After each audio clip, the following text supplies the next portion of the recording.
Guests, colleagues from AMP, members of the media, and for the first time via an official live stream, members of the World Wide Web community.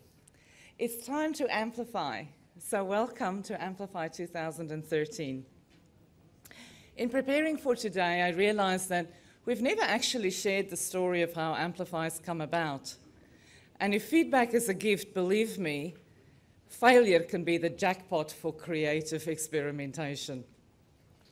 On October 14, 2004, about 18 months after Lee Barnett asked me to get an innovation culture going in the IT division, I experienced what Fred Kaufman would call a massive oh shit moment. Despite doing things according to the textbooks of the time, I felt that innovation wasn't exactly rocking. And I'd run out of puff being the rah-rah cheerleader, encouraging people to come on the innovation journey with me. It was so hard to get cut through at a time when everybody was already working at full capacity and with competing priorities. Does that sound familiar? So that day, I invited a couple of people from the business to come with me to an expo at the Australian Technology Park where Australian startup entrepreneurs were showcasing what they were doing with technology, solving problems in a smart way with emerging technologies. Unfortunately, everyone failed on that day. And at the last minute, due to work commitments or things that they considered more important than going to the edge and on the likely chance that they may find something interesting. But I felt pretty much like a failure and a fake. I was the innovation manager and I couldn't even get people to leave the comfort zone of their desks. So I still went to the expo, and that was a good thing because it was while I was there that I had an epiphany and I realized, well, if I can't get Muhammad to the mountain, we'll just have to bring the mountain to Muhammad. And so that afternoon, I had my one-on-one with Lee Barnett, my manager, and she asked me, what would you do differently? And I said that I'd like to bring the outside inside and make it easy for people to participate, make it open to everybody, and set up an obstacle course of learning, edge thinking, and serendipity that you'd have to trip over on your way to get coffee in the morning. And there and then, Lee signed off on the idea that became the first Amplify Expo and speaker event in June 2005. The CTO of Microsoft, David Vaskovich, was our keynote speaker, opening speaker that day. And he left a mantra that has become the theme and inspiration behind Amplify ever since then. He said that most decision makers underestimate the long-term implications of technological change, particularly the way it changes human behavior. When humans adopt a technology that changes the way in which they interact with one another and communicate, it changes business models. And when business models get disrupted, there are always new kids on the block, bloodied noses, and even a few casualties. So we've designed Amplify to explore how emerging trends and disruptive technologies change the way we live and behave, and the implications of that for how we do business. The only way to keep pace with behavior shifts are to be super connected to consumers.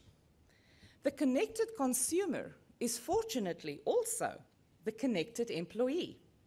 And the best way to innovate for the outside is to innovate from within, allowing the whole organization to become agents of consumer listening, design, experience, and change.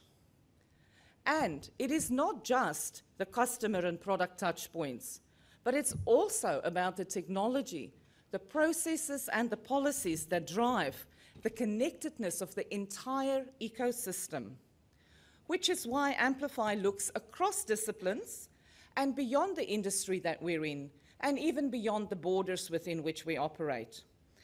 And we find the boldest messengers from all corners of the earth to come and share their experience with us here at Amplify. This year, we have 43 innovators and thought leaders who will challenge and provoke, prod and poke, stir and shake and show the direction for the transformation that is required in the wake of the shifts triggered by the digital, social, mobile, and data revolution.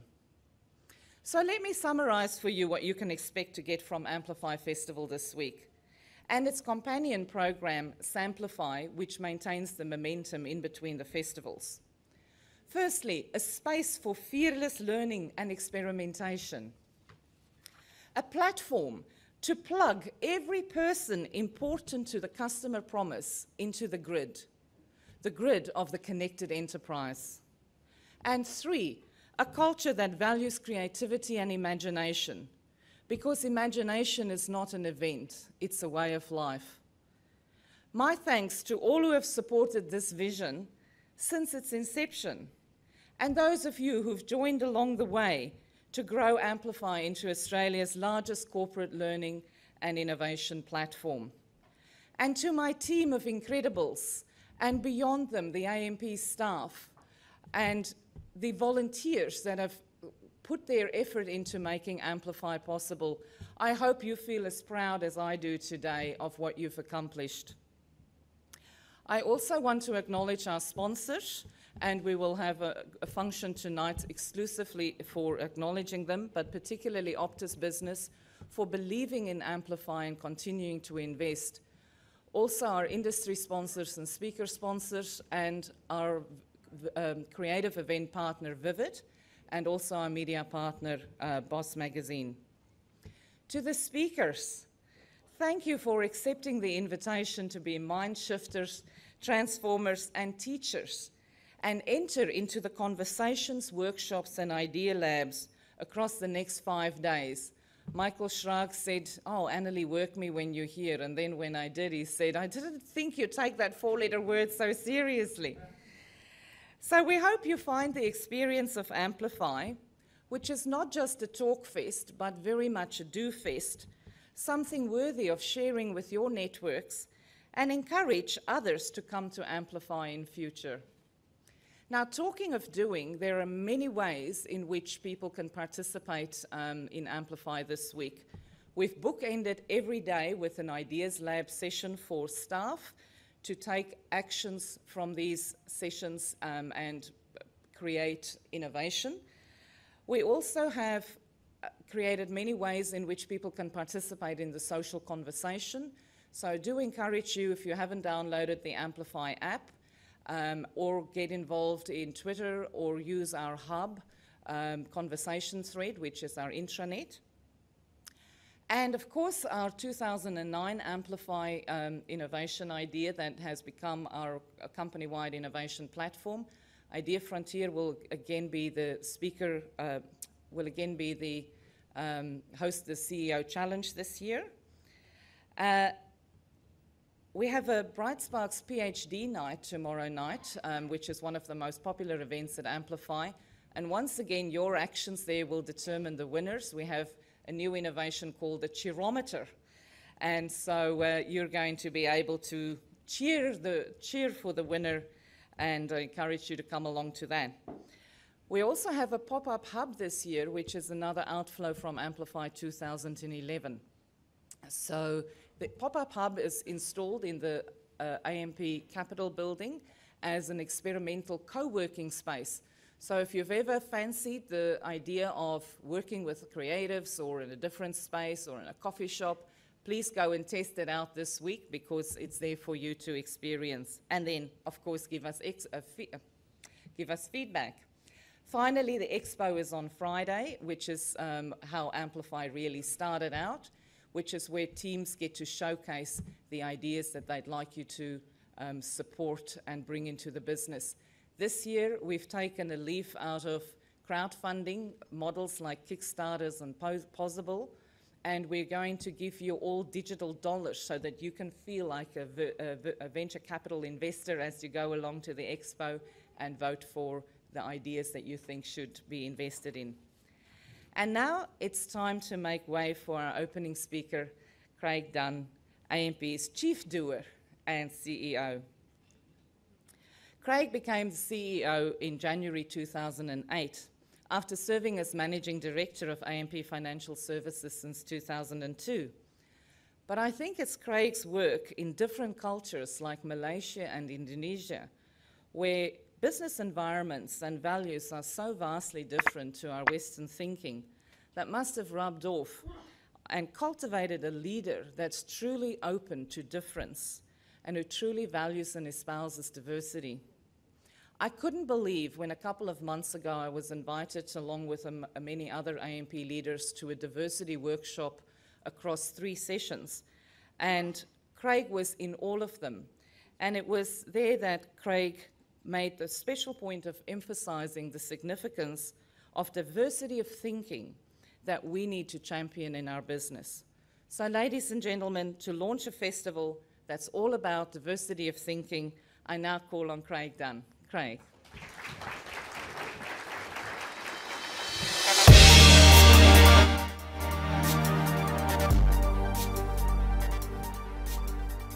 Thank you, Emily. Well done. Well, good morning and a very warm welcome to everyone. Thank you for being here this morning to celebrate the start of another Amplify festival, and I know you'll find it very exciting and thought-provoking, as I always do. I'm sure everyone here this morning and those watching online understands just how important innovation is to business success, indeed a nation's success. And perhaps that's more true today than ever before, although I suspect that more than 2 centuries ago, as the Industrial Revolution was starting to take hold, people were probably saying very much the same thing. And of course, the impact of the Industrial Revolution was dramatic. In fact, most economic historians agree that it was the most important event in human history since the domestication, hard word to say on Monday morning, of animals and plants. For the first time, living standards of the masses began to undergo sustained improvement. It also enabled a dramatic increase in the world's population. In fact, leading up to the time of the Industrial Revolution, it took 600 years for the world's population to double. And then for the period after the Industrial Revolution, it only took 150 years for the world to achieve the same feat. Now, of course, Great Britain was the birthplace of the Industrial Revolution, and it saw its share of world manufacturing output go from 2% just prior to the start of that revolution to a staggering 20%. So that's a 10-fold increase by the end of the revolution. And of course, the Industrial Revolution is a story that's made up of many different themes and many different threads. But 2 that are the most important are entrepreneurship and innovation. So the case for the importance, if you like, or the criticality of innovation is very clear and has been around for a very, very long time, for businesses, for nations, and indeed the humanity of the world. And a question we might ask ourselves today, building on for some of Annalie's comments, is will the advent of the internet, digitalisation, coupled with mobile technology, will that be our generation's version of the Industrial Revolution? And might it be just as significant for the history of humankind as the Industrial Revolution was once several centuries ago?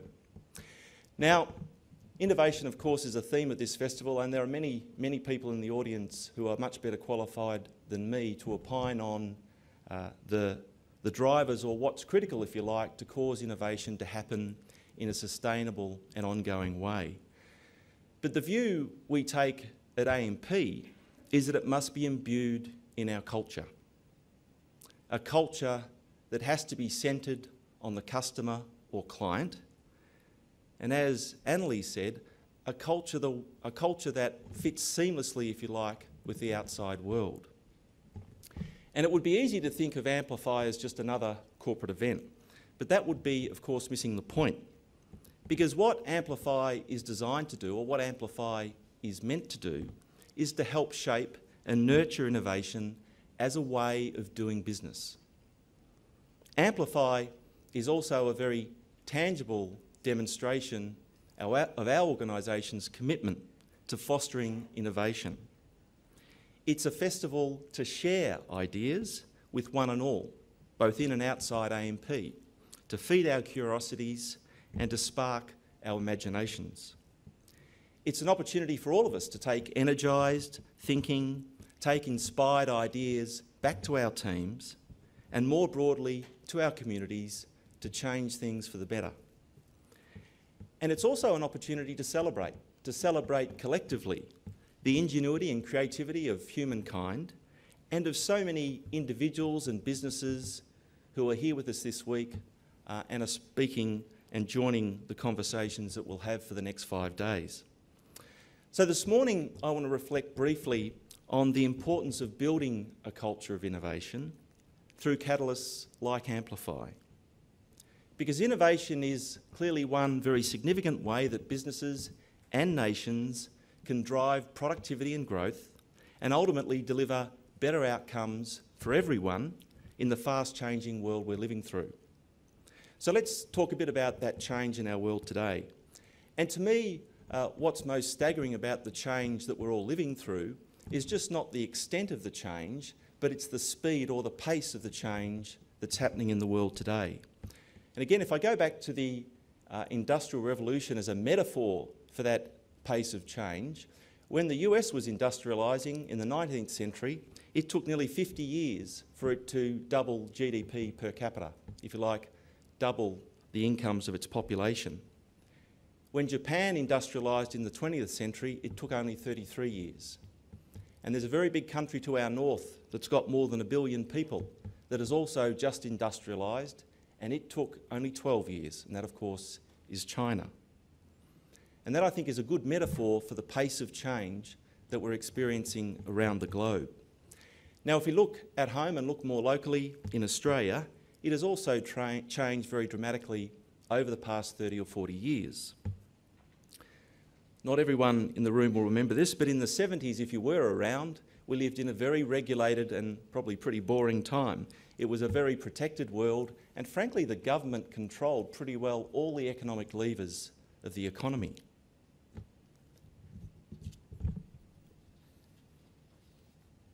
Since that time, many things have changed, and most of it's been driven by deregulation. And so in the 70s, we had a great deal of economic certainty. Everything was certain, everything was controlled by the government. But you'd have to say we were doing very little to really live or deliver our true potential as a country, economically or otherwise. Now, if you then fast forward to the 80s and 90s, when we went through a period of rapid deregulation and opening up of the economy. So we had falling barriers to international trade, investment increased because we had higher competition. And that increased competition, that opening up of our economy, was driving new and better ways to do business. And at the same time, it gave many of our companies greater access to new markets and, very importantly, to new ideas. And the Australian industry innovated. Productivity, as a consequence, improved dramatically with the successful innovation of many of our industries. Now, if you fast forward again to the 2000s, and in that period of time, we woke up one morning very suddenly and the world decided to pay us a lot more for the minerals we produce. And so our living standards were able to increase because the prices people were prepared to pay us were much higher, despite, very importantly, despite slowing productivity. And so luckily for Australia, that decline in productivity has not flowed through to our real incomes because we were saved by the commodities boom. And that saw our terms of trade, or the prices people are prepared to pay for our minerals, go through the roof. And as pointed out in a speech by the Governor of our Reserve Bank, in 2005, a shipment of iron ore to Asia paid just for 2,200 of flat-screen TVs like the ones behind me. While at the height of our most recent mining boom, that same shipment of ore paid for 22,000 flat-screen TVs. And in fact, over that period, or since the period from 2005, more than 60% of our incomes in Australia, or our income growth in Australia, was driven by the terms of trade. Again, not through productivity. Now, we all look out the window today and we see that our mining boom, the recent mining boom, is starting to peak. And once again, as a country, we'll need to sort of step back and start to think and evaluate how we develop and grow and prosper again, given that falling commodities boom, or that commodities boom coming off. And obviously, innovation will be key to achieving that growth and new prosperity.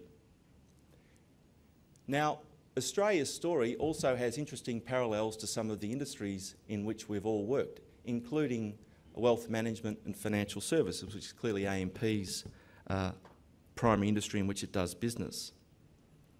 And you might like to think of the bull market in the lead up to 2007 as wealth management industries own, if you like, terms of trade bonanza.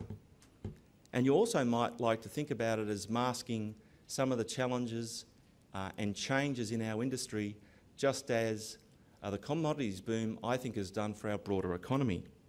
If you think about our industry for the moment, or the industry in which AMP operates, over the past decade we've gone from one enjoying very strong investor sentiment, particularly up to the lead of the GFC, to one now where many of our consumers and customers are scarred by the financial crisis, and they now want greater control, and like many industries and consumers of many industries, they now want much more value for money. We've gone from a market that was a bit dominated by customer inertia to one where customers are demonstrating an increasing propensity to, if you like, vote with their feet and shift their business to those that best meet their needs. And we've shifted from an environment very quickly where people initially were very anxious about using the internet to transact, to one where consumers are now fully embracing technology and all the joys and benefits and the disruption it can bring. So at AMP, we need to do some things differently, and we all also need to do some different things, because we all know that things won't go back to the way they were, and the world in the future is going to be very different. And again, it's interesting to reflect back on time. History's shown that while periods of rapid change can be very daunting, it can also bring some wonderful opportunities. And during the Industrial Revolution, for every story of upheaval and disruption, there's an equivalent story of success and achievement, particularly for those prepared to adapt, to change quickly, and to improve the outcomes of the end consumer. And today is no different. Put simply, businesses that innovate and are prepared to adapt and change to meet new customer needs are going to survive, they're going to be successful and stronger than ever. And as the father of evolution, Charles Darwin, observed, it's not the strongest that survive, nor the smartest, but those that are most prepared to adapt to change. And what we see in many of the companies in this room this morning is that preparedness to adapt and change. And I'm just going to make a few examples of some of them in a good way. And I'll start with Australia Post, which was recently awarded one of the most innovative companies in Australia. Australia Post has reacted to the shift to online shopping. It's created 24/7 parcel lockers, delivery choices for e-retailers, a fully automated parcel management system, and most recently, a new digital mailbox, which AMP is very excited about for our own customers. So significant innovation from a company that is more than 200 years old. Coca-Cola Amatil, which is only 109 years old, so it's a bit younger, is also using technology to respond to changing consumer needs. Coca-Cola Amatil was also recently awarded one of the most innovative companies in Australia. And it's done some great things like reducing the amount of plastic it uses in its bottles by 35% by investing in new technology. And it's now using machines, if you like, vending machines that talk to each other so that they understand what consumers want and they're always available for consumers' needs. Macquarie Bank, who's also attending this festival, for many years has led innovation in the funding and delivery of infrastructure, which means we have much better infrastructure than we otherwise would, despite the need for a lot more investment in infrastructure in our country. And there are many other examples of people attending, or companies who are attending the Amplify Festival this week, who really have done some very, very innovative things and have really demonstrated a very significant commitment to innovation of which we can all be proud. So there's a lot to celebrate about innovation in Australia. But as I was sort of alluding to before, there's also still a lot to be done. Australia is ranked the 22nd most innovative country in the world. And if we're to respond to that productivity challenge that we now face following the mining boom, we need to work out how we're going to improve that rating and use our innovation to prosper and grow and to deliver the productivity we need if we're going to continue to maintain and grow our living standards. And that's why a culture of innovation is so important, again, not only to our teams, our companies, but also to our country. And to me, it's about moving fast, it's about taking calculated risks, it's about, as Annalise said in her opening, tolerating some failures, hopefully cheaply. It's about having the courage to accept and take reality head on, to lead, to shape and embrace change. It's about learning. It's about being seamlessly connected to the international marketplace of ideas through opportunities like this festival. And one of our main hopes for Amplify is that we build a community of ideas. That word community is really important, that we work across teams and across companies to build new partnerships, to learn and grow with each other. And at AMP, we're encouraging all of our people to exhibit certain behaviours that will help prosper and promote innovation, like being creatively restless, which is one of the 5 AMP behaviours. And that's about encouraging all of our people to challenge the status quo, to admit mistakes and to learn from them.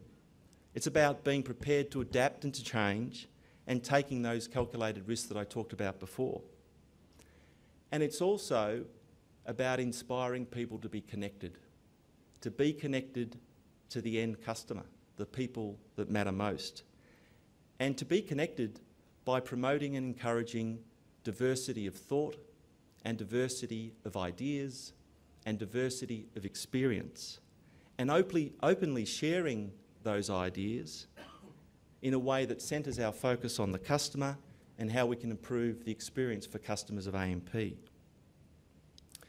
We're seeking to nurture a culture of innovation at AMP by encouraging behaviours like creatively restless and connected, and encouraging all our people to exhibit those behaviours, and investing their time in initiatives like Amplify, along with other things that we're doing across the organisation to encourage and promote innovation, like the use of our crowdsourcing vehicle for ideas, which is a similar concept to the one at the end of the week where people vote with their phony money, if you like, for the best ideas, and then collaborate and improve those ideas amongst each other. It's like our ideas lab that we're doing internally and also with many of our clients externally.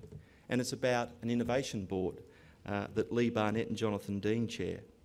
And so while we have a long way to go to become a truly innovative culture at AMP, I do think our people are much more open to innovation, much more open to creative thinking and to new ideas from everyone from the AMP board down. And in so many ways, Amplify, which has been the brainchild of Anna Lee, has created, if you like, a real catalyst to sparking that culture of innovation at AMP and to really understanding the power of ideas and the power of sharing those ideas across the community. And that's why, personally, I always get a real kick out of Amplify. I really love this week. I think it's a great week. It's really inspiring for me. It's thought-provoking, it's energising, and it will remind all of us of the possibilities and what we can do with new ways of thinking. And I said in 2009, which was also another great Amplify festival, that I got the same kind of wonder and inspiration from attending a lot of the sessions, the same sort of one I used to feel like as a kid when I got exposed to new ideas when I was much younger than I am today. And I think it's easy for us as adults to forget how imaginative and how creative we once were as children. And the sort of wonder, the wonder that you experienced as a child when you learnt a really cool new idea. And how liberating it was when we were all young to being exposed to new ideas, to new things, and the very power of our own creativity and imagination. And it's my hope that when you attend sessions of Amplify today and the rest of the week, that you'll come away with that same experience. And you might hark back to your childhoods and think of that same experience you had when you were exposed to new ideas. And that's what Amplify is all about. It's about being a catalyst for your teams and for you individually to take these ideas back to your teams and the broader community, to explore their power, and very importantly, to use the opportunity of Amplify for us to build new partnerships, to work together as a community, both here today and online in the future, where we can help each other learn and grow. Because in the end, it's that learning and growing that will improve the business outcomes we all desire. It will improve outcomes for nations, and just like the Industrial Revolution did, and like we're experiencing with our own version of that revolution, it will improve outcomes for all of humankind. And I want to close with a quote from the creator of Star Trek, who once noted these very powerful words: "If man is to survive, he will learn that differences in ideas and attitudes are a delight, part of life's exciting variety and not something to fear." Thanks very much and enjoy the festival.